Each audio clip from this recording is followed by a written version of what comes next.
저는 개몽되었습니다. 여기에 연사로 김계리 변호사가 나간다라고 합니다. 나가잖아. 모든 것들이 제자리로 돌아가고 우리도 하루빨리 평온한 일상으로 돌아갈 수 있기를 소망합니다. 자, 윤석열과 윤석열 측은 그동안 해온 이야기의 반복이었어요. 김계리 변호사. 이 존재감이 있어. 존재감이 있어요. 김계리 변호사는 윤석열에게 매우 불리한 증거를 또 어제 최종기일이었는데 냈어요. 불리한 증거? 불리한 건데. 네. 본인도 알아. 이게 불리한 걸 안 돼. 그러면서 냈어. 국회를 봉쇄했다라는 취지인데요. 뭐 어떻게 보면 이것이 저에게 불리한 증거일 수도 있겠습니다만 아무도 없는데 우원식 의장이 월담을 하는 사진입니다. 이것은 우원식 의장 스스로 뒤에서 누군가가 사진을 찍어준 거겠죠. 네, 이렇게 사진이 찍혀 있고요. 이 영상은 이재명 의원이 계엄이 선포되고 운전을 해서 국회에 들어가는 영상을 라이브로 유튜브 라이브로 방송한 그 영상의 일부입니다. 소리는 원래 녹음되지 않았고요. 차에서 내려 계엄이 선포되었지만 길에 계엄과 관련된 어떠한 인연도 없고 아무도 없는데 혼자 스스로 월담을 하는 장면입니다. 불리한 거 알아. 이거는 사실 국회 측에서 내야 되는 그것도 가장 유력한 증거로 제시한 거거든. 이게. 근데 본인도 알아. 제시를 합니다. 네. 근데 이거를 굳이 또 팩트 체크한다는 그 의미는 없긴 하지만 서울경찰청 경비안전계장에게 관련해서 묻습니다. 개업날 22시 46분경에 그 김봉식 서울청장으로부터 국회 전면 차단하는 지시 받은 적 있죠? 예, 그렇습니다. 경비 지휘 무전망에 확실하게 지금 녹음되어 있는 상황 아닙니까? 그렇죠? 예, 그렇습니다. 네, 깔끔하게. 네. 실시간으로 바로바로 팩트체크 해버리더라고. 전면 차단. 네. 자, 그리고 김계리 변호사는 윤석열을 이제 변호해야 될 거 아닙니까? 근데 윤석열은 변호 안 하고 자기 간증을 해. 이 교회로 착각한 거야. 자기 이제 구원받았다 이거지. 그 구원받아가지고 어디다가 쓰는지 이따가 또 이야기할 겁니다. 또 있어요? 활용 어딘가 하지 않을까 하는 의심을 했었어. 네. 그런데 아니나 다를까 집회에 또 나가. 아무튼 그 얘기 이따 할 텐데. 네. 김계리 변호사가 간증을 하는데요. 그 장면 잠깐 영상으로 보겠습니다. 담화문을 찬찬히 읽어보았습니다. 제가 임신과 출산과 육아를 하느라 몰랐던 민주당이 저지른 폐악을 일당 독재의 파쇼 행위를 확인하고 아이와 함께 하려고 비워둔 시간을 나누어 이 사건에 뛰어들게 되었습니다. 저 말할 때 저희 너무 놀랐어요. 그리고 너무 저희 무슨 말인지 현장에서 정말 왜 간증을 하는 것인가. 이 계몽령이라는 것은 이제 극우들이 만들어낸 말이었고, 그렇죠. 극우 집회에서 활용이 됐던 말이야. 네. 근데 갑자기 이분이 간증을 해버렸어요.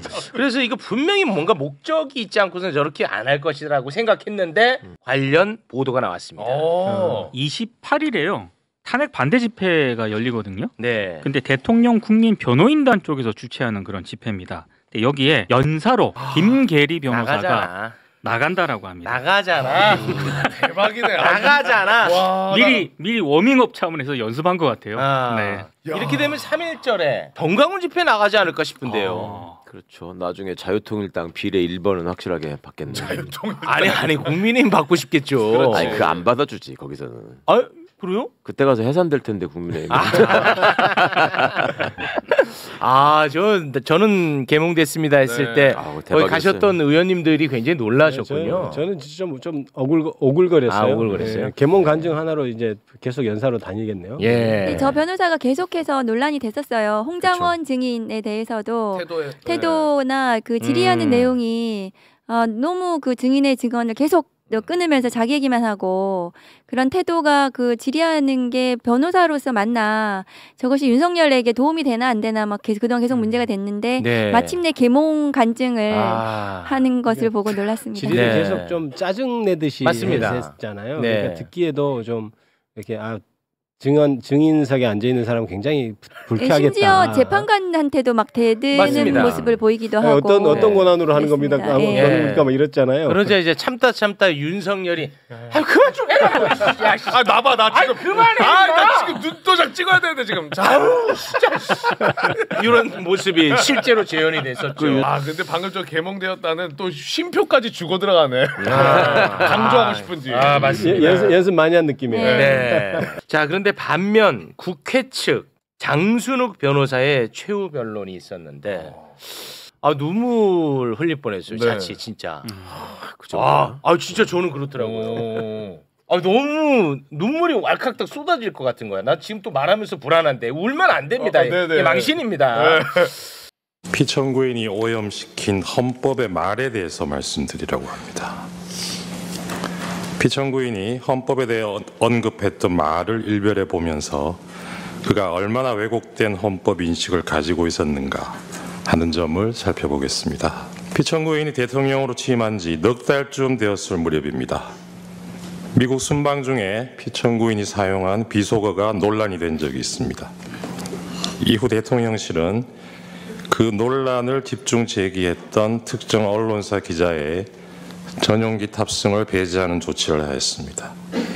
이에 대해서 피청구인은 대통령의 헌법 수호 책임의 일환이라면서 부득이한 조치라고 했습니다. 헌법이 보장하는 언론의 자유를 탄압하면서 헌법 수호를 내세운 것입니다. 피청구인은 급기야 종북 반국가 세력을 척결하겠다면서 45년 만에 비상계엄을 감행하기에 이르렀습니다. 그런데도 이 대목에서도 피청구인은 자유민주적 헌정 질서를 지키기 위해서라고 강변했습니다. 비상계엄 선포 직후 권력자의 헌정 파괴 시도를 저지하기 위해 많은 시민들이 국회로 달려왔습니다. 그 모습은 대한민국의 주권은 국민에게 있고 모든 권력은 국민으로부터 나온다는 헌법 제1조가 현실에서 작동하는 것을 확인시켜주는 감동적인 장면이었습니다. 피청구인은 자유민주주의를 무너뜨리는 언동을 하면서 자유민주주의의 수호를 말했습니다. 헌법을 파괴하는 순간에도 헌법 수호를 말했습니다. 이것은 아름다운 헌법의 말, 헌법의 풍경을 오염시킨 것입니다. 제가 좋아하는 노래 가사에 이런 구절이 있습니다.